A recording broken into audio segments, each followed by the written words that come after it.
Senior صحافی اور تجزیہ کار رؤف کلاسرا کے مطابق پاکستانی سیاست پچھلے کچھ عرصے سے بہت تیز ہو گئی ہے، بلکہ کچھ ایسی تیز ہو گئی ہے کہ اب یہ سنبھالے نہیں سمجھتی۔ روز ایک نئی بات اور نیا ہنگامہ۔ وہی بات یاد آتی ہے کہ آپ اپنی مرضی سے جنگ شروع کر سکتے ہیں، لیکن مرضی سے ختم نہیں کر سکتے۔ یہی کچھ پی ٹی آئی کے ساتھ ہوا ہے۔ لڑائی شروع تو کر بیٹھے ہیں، لیکن اب اس کا فیصلہ دوسرا فریق کرے گا۔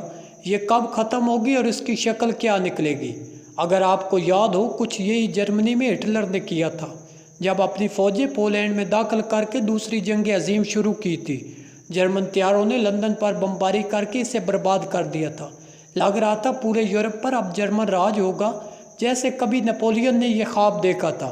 لیکن جنگ عظیم کا انجام انہی جرمنز کی شکست پر ہوا۔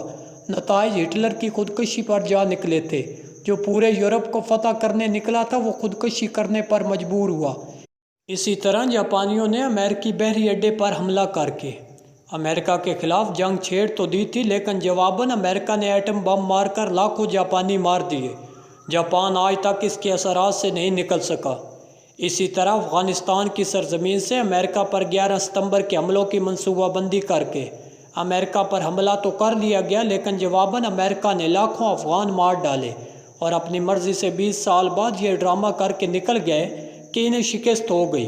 یہ امریکن کا پرانا سٹائل ہے، حملہ کر کے لاکھوں بندے مار دو، قبضہ کرو، اپنے ٹارگٹ حاصل کرنے کے بعد یہ رولا ڈال دو کہ ہمیں شکست ہو گئی، تاکہ مظلوم قومیں اس غرور میں رہیں کہ انہوں نے سپر پاور کو شکست دے دی، چاہے اس عمل میں ان کے لاکھوں بندے مارے گئے ہوں، نسلیں تباہ ہو گئی ہوں۔ مقصد یہی ہوتا ہے کہ وہ مظلوم قومیں انتقام کے چکر میں نہ پڑ جائیں اور اس گولی پر مطمئن اور خوش رہیں کہ وہ جیت گئے تھے۔ وہ عظیم قوم ہے جنہیں کوئی شکست نہیں دے سکتا۔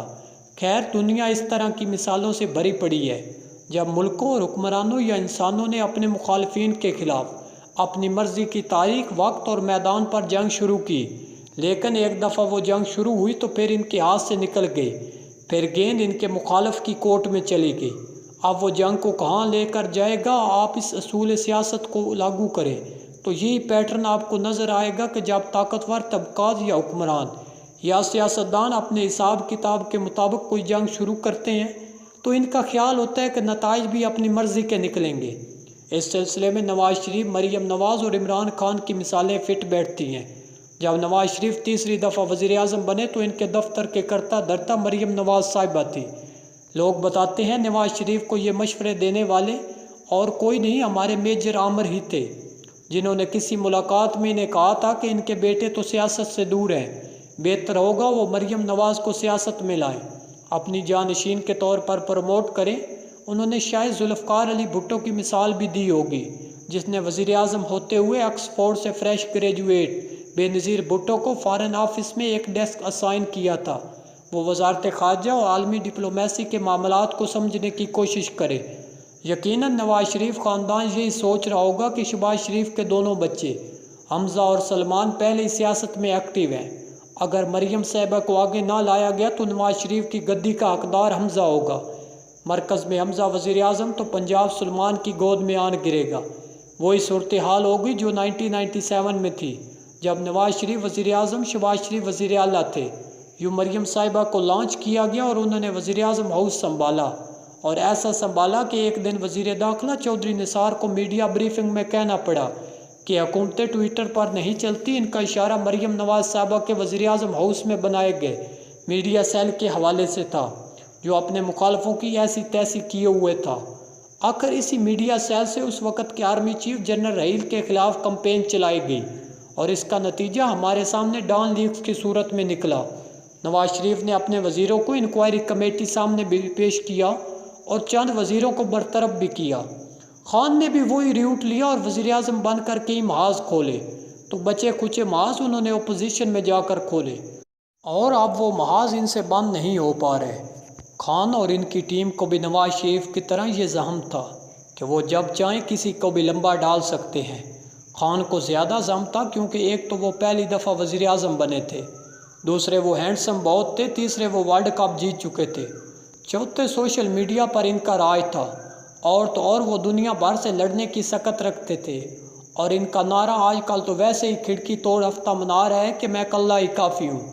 اس ضرورت سے زیادہ اعتماد نے انہیں اتنا نقصان دیا کہ اب خان روز زمان پارک میں اکیلا بیٹھا مقتدرہ سے ملاقات کی اپیلیں کر رہا ہے اور آگے سے کوئی جواب نہیں ملتا۔ یہ میرے ایک دوست کہنے لگے، خان سے زیادہ قصور ان کے درباریوں کا ہے۔ اس صحافی دوست کے مطابق اس نے خود لاہور سے ایک اہم سابق وفاقی نوجوان وزیر کو یہ کہتے سنا کہ خان صاحب، آپ جب عدالت میں پیش ہوتے ہیں تو جج صاحبان بھی آپ سے ڈرتے ہیں اور فوراً ضمانت دے دیتے ہیں۔ اب اس میں قصور کس کا ہے؟ اس درباری وزیر کا جو خان کو بانس پر چڑھاتا رہتا ہے، یا خان کا جس نے ایسے درباریوں کو اپنے دربار میں اہم عہدہ اور جگہ دے رکھی ہے؟ اس طرح ایک اہم سورس کا کہنا ہے کہ خان کو چند ریٹائر فوجی افسران نے بھی مروانے میں اہم کردار ادا کیا۔ ان سابق جرنیلوں کے موجودہ یا سابقہ قیادت کے ساتھ اپنے کچھ ایشوز تھے۔ انہوں نے خان کے کندھے استعمال کیے۔ انہوں نے خان کو یقین دلا رکھا تھا کہ اگر انہوں نے فوج کی موجودہ قیادت کے خلاف اس طرح اپنا جارحانہ رویہ برقرار رکھا تو فوج کے اندر سے بہت سے حامی ان کی بغاوت کریں گے اور انہیں دوبارہ وزیر اعظم بنوائیں گے۔ خان کی سادگی دیکھے کہ وہ اس بات پر یقین کر بیٹھے کہ ایسا ہونا ممکن ہے، بس لوگوں کو ٹارگٹ دینا تھا اور پلان کرنا تھا۔ وہی 9 مئی والی پلاننگ اب خان کے گلے پڑ گئی ہے۔ فوج اب کھل کر سامنے آ گئی ہے۔ اس نے 9 مئی کے واقعات میں ملوث اپنے سینئر فوجی افسران کو سزائیں دے کر ایک پیغام پی ٹی آئی چیئرمین اور ان کے حامیوں کو دیا ہے۔ جو جنگ ان کی طرف سے شروع کی گئی تھی، اس کا انجام اب وہ کریں گے۔ D G I S P R کی پریس کانفرنس بہت ساروں کے نزدیک نہ صرف ایک ٹریلر تھا بلکہ دراصل ایک پیغام تھا کہ آنے والے دنوں میں کیا کچھ ہونے والا ہے۔ ایک سورس کا کہنا تھا، فوج ہمیشہ اپنے 3 اسٹار جرنیلوں کو سزائیں دینے سے گریز کرتی ہے تاکہ ٹرینڈ شروع نہ ہو، لیکن 9 مئی کے بعد جو سزائیں دی گئی اس سے واضح ہے کہ بات دور نکل گئی ہے۔ سوال یہ ہے کہ عمران خان اب بھی سمجھتے ہیں میں کلہ ہی کافی ہوں۔